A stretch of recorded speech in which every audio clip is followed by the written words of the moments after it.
Start.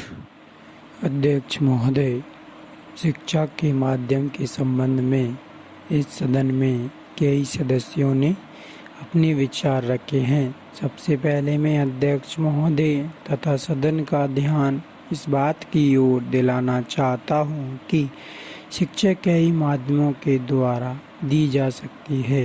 जितनी विचारधाराएं शिक्षा के माध्यम के संबंध में हैं, चाहे प्रकृति का सौंदर्य हो, चाहे ललित कला हो, चाहे खेल कूद हो, चाहे श्रम हो और चाहे भाषा हो, उन सभी माध्यमों का इस्तेमाल करके हमें अपने विद्यार्थियों को ऐसी शिक्षा प्रदान करनी चाहिए जिससे उनके व्यक्तित्व का चहुमुखी विकास हो सके।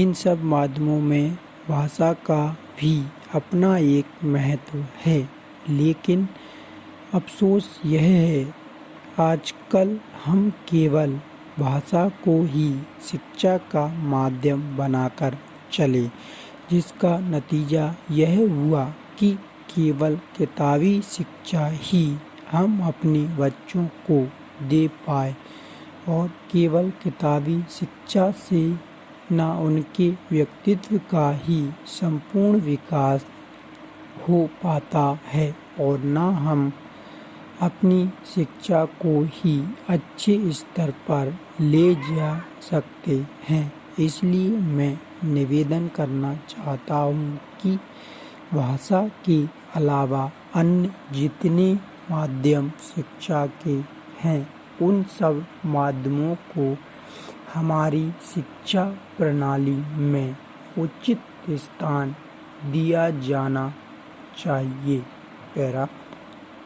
जहाँ तक भाषा का प्रश्न है, दुनिया के सारे शिक्षा शास्त्री और कमीशन में जो भी शिक्षा शास्त्री थे, उनकी भी यही राय थी कि शिक्षा का माध्यम अगर कोई भाषा हो सकती है तो वह मातृभाषा हो सकती है। मातृभाषा के अतिरिक्त अगर अन्य किसी भाषा में शिक्षा दी जाती है तो वह शिक्षा अच्छी नहीं कही जा सकती।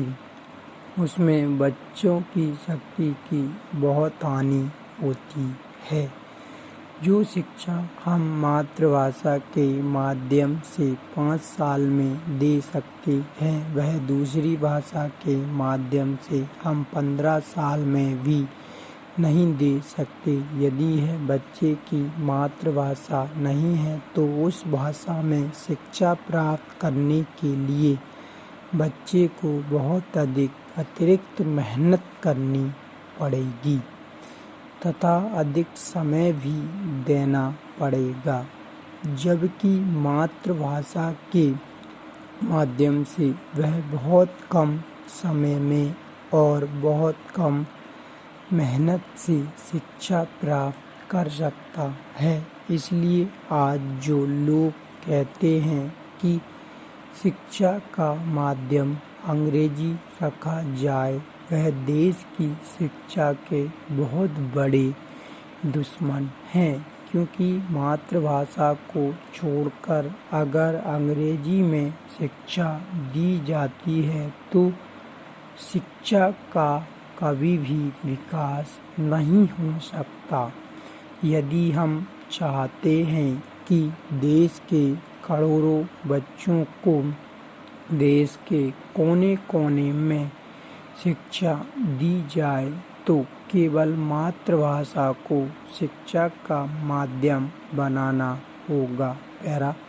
हमारे कुछ दक्षिण के भाई हिंदी से नाराज हैं, लेकिन अंग्रेजी से उनका मोह हमारी समझ में नहीं आता। अंग्रेजी से मोह केवल कुछ लोगों को ही है। सारे दक्षिण भारत के लोगों को अंग्रेजी से मोह नहीं है।